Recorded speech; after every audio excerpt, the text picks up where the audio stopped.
நாளும் ஓயாமல் நான் நீட்ட வேண்டும் யாரும் பாடாத புது ராகம் தோன்றும் தேவனின் தேவியின் கண் கோலமிட சேர்ந்தெழுதும் கீர்த்தனங்கள்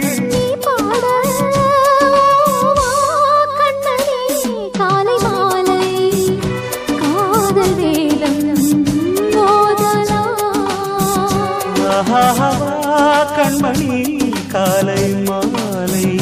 கோபம் உண்டானதே சென்றல் தொடாத பூவே மனம் பாடும் வண்டானதே கண்மணி காலை மாலை